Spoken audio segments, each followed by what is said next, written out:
ബാലു ഇതോ പാസിയാടാ. அப்பா admission card. பாருக்கு would be engineer of tomorrow. நம்ம புள்ளையடி. என் கண்ணு அவனுக்கு கிடைக்காம இருக்குமா? ராஜா பா. അടുത്ത വ്യാഴാഴ്ചയല്ലേ കോളേജ് തുറക്കുന്നത്? അപ്പൊ ബുധനാഴ്ച നിനക്ക് പോണം. അതെ. നമുക്ക് ഒരു പിക്നിക്ക് പോയാലോ? നമ്മുടെ എസ്റ്റേറ്റില് ഒരു 1 night over stay. Thank you appa, you are great.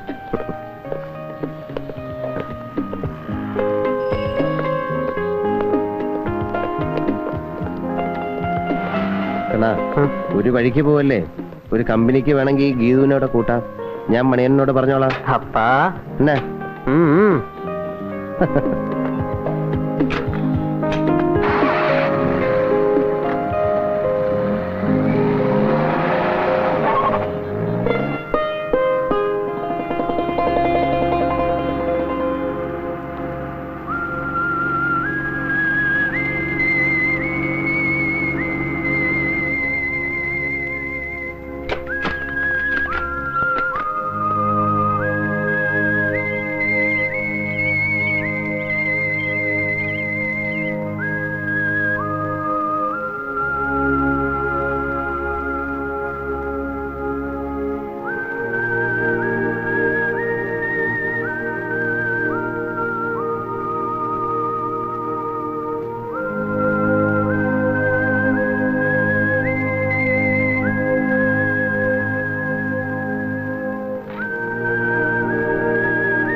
പേടിക്കണ്ട, അവകാശവാദവുമായിട്ട് വന്നൊന്നുമല്ല.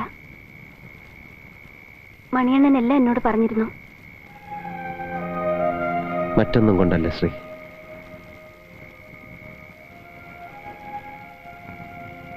ഞാൻ എന്റെ മനസ്സിൽ പഠിത്തം കഴിഞ്ഞ് നാട്ടിലേക്ക് മടങ്ങുമ്പോൾ ഒന്നും ആശിച്ചിരുന്നില്ല. ആശയോടെ തിരഞ്ഞെടുത്ത ഈ പ്രൊഫഷൻ, ഹോസ്പിറ്റൽ, രോഗികൾ, അവരുടെ ചികിത്സ, അതിൽ മാത്രം ഒതുങ്ങുന്ന ഒരു ജീവിതം. മണിയണ്ണൻ നിർബന്ധിക്കുമ്പോഴൊക്കെ വേറൊന്നും മനസ്സിലില്ലായിരുന്നു. അതുകൊണ്ട് തന്നെ കൊണ്ടുവന്ന പ്രപ്പോസൽസ് ഒന്നും ഇഷ്ടപ്പെട്ടില്ല. പക്ഷേ പ്രൊഫഷനിൽ മാത്രം മനസ്സർപ്പിച്ച് കഴിയുന്ന ഡോക്ടറുമായി മുൻപില്ലാത്തവണ്ണം കൂടുതൽ ഇടപഴകിയപ്പോ അറിയാതെ ശ്രീ, ഞാൻ പറഞ്ഞല്ലോ മണിയണ്ണൻ എല്ലാം പറഞ്ഞു എന്ന്. ഒന്നും മറയ്ക്കാതെ എല്ലാം തുറന്നു പറഞ്ഞ ഈ മനസ്സ്, മകന് വേണ്ടി മാത്രം ഒഴിഞ്ഞുവെച്ച ഈ ജീവിതം, അതിനിടയിൽ സ്വന്തം ജീവിതത്തെക്കുറിച്ച് ചിന്തിക്കില്ലെന്ന ശാഠ്യം എന്റെ ഉള്ളിൽ ഡോക്ടറുടെ ചിത്രത്തിന് തിളക്കം കൂട്ടിയതേ ഉള്ളൂ. പക്ഷേ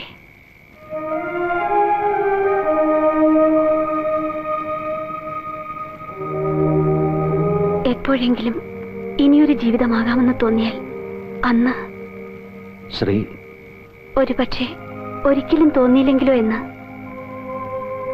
ഒരു പ്രോമിസ് പോലും ഞാൻ ആവശ്യപ്പെടില്ല. ഈ നല്ല മനസ്സിന് മുൻപിൽ എന്നോട് ക്ഷമിക്കൂ ശ്രീലക്ഷ്മി.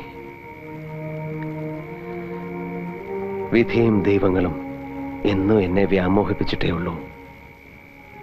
അതുകൊണ്ട് തന്നെ ഇനിയൊരാൾക്ക് ആശ കൊടുത്ത് ഇല്ല, എനിക്കതിന് ധൈര്യമില്ല. എനിക്കത് മനസ്സിലാവും.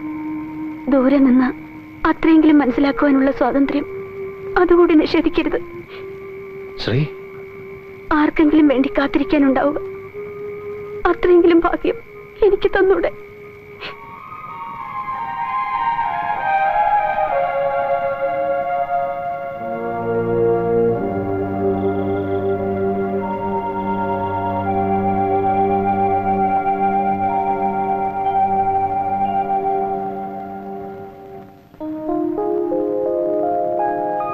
ഞാനും അപ്പാവും ഇതുവരെ പിരിഞ്ഞ് താമസിച്ചിട്ടേ ഇല്ല. ഹോസ്റ്റലിലെ കമ്പനിയും അവിടുത്തെ അറ്റ്മോസ്ഫിയറും കൊണ്ട് ഞാൻ എങ്ങനെ അഡ്ജസ്റ്റ് ചെയ്യും? പിന്നെ പോരാത്തതിന് ആഴ്ചതോറും നിന്റെ കത്തും. ആഴ്ചതോറും മതിയോ? ഡെയിലി ആകുന്നതുകൊണ്ട് വിരോധമൊന്നുമില്ല. പക്ഷെ ദിവസം ഒന്നിൽ കൂടുതൽ വേണ്ട. അല്ലെങ്കിൽ നിന്റെ ലെറ്റേഴ്സ് വായിക്കാൻ എനിക്ക് സമയം കാണും. എന്റെ എഞ്ചിനീയറിംഗ് പഠിത്തം വഴി കിടക്കും. പക്ഷെ പാവം അപ്പ ഒറ്റയ്ക്കിരുന്ന് വളരെ ഡിപ്രസ്ഡ് ആവും. അതിന് ഞാൻ അനുവദിച്ചിട്ട് വേണ്ടേ? ആഴ്ചയിൽ മിനിമം ഒരു 3 തവണ എന്റെ ഒരു വിസിറ്റ് ഉണ്ടാവും. അങ്കിളിന് കമ്പനി കൊടുത്ത് ചേർപ്പ് ചെയ്ത് സ്മാർട്ട് ആക്കും. രാജു കൂടെ ഇല്ല എന്നൊരു ഫീലിംഗ് പോലും അങ്കിളിനുണ്ടാവില്ല. കണ്ടോളൂ, പ്രോമിസ്. ഓക്കേ തു, യു ആർ സോ സ്വീറ്റ്. അതെന്നോട് കടമയാക്കും രാജു.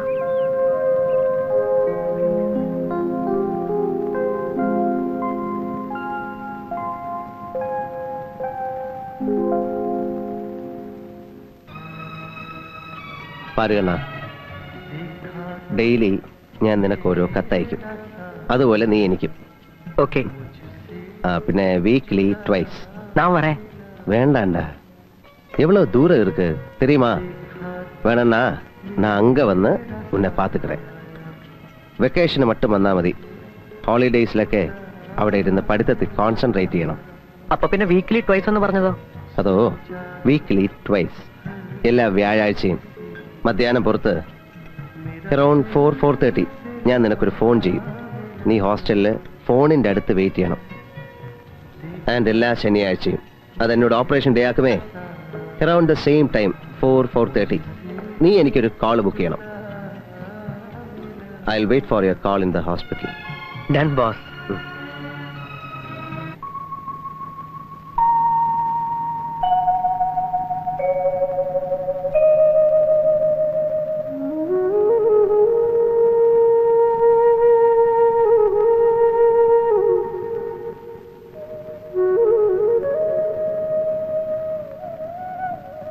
Be smart, man.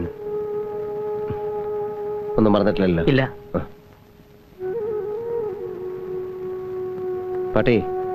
പാട്ടിയോട് യാത്ര വയ്ക്കേ.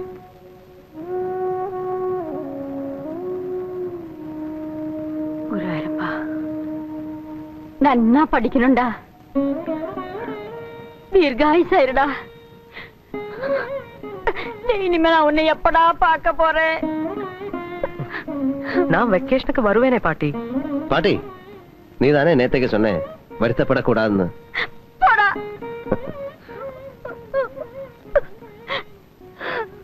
அப்பா, நீங்க സ്റ്റേഷനുക്ക് വര വേണ്ട. വന്നാൽ വണ്ടി പുറപ്പെടുമ്പോ നമ്മൾ രണ്ടാളും വേണ്ട അപ്പാ. ശരിടാ കണ്ണ, അമ്മ മുന്നാടി പോയി തൊഴുതിട്ട് വാ.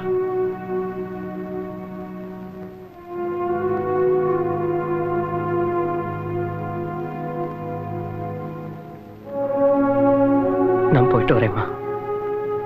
அப்பாவை நல்லா கவனிச்சுக்கோ.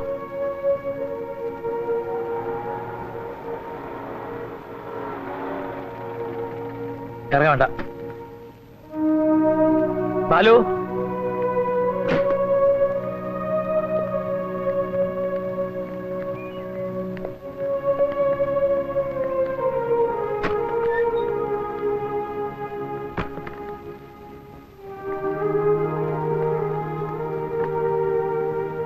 എന്താ ബാലു, നീ വരില്ലേ സ്റ്റേഷനിലേക്ക്? ഞാൻ വേണ്ട, വെറുതെ എന്തിനാ? നിങ്ങളെല്ലാവരും വരുന്നുണ്ടല്ലോ, അതുവേ പോതും. പിന്നെ പാട്ടിയുടെ ഒറ്റയ്ക്ക് തന്നെ.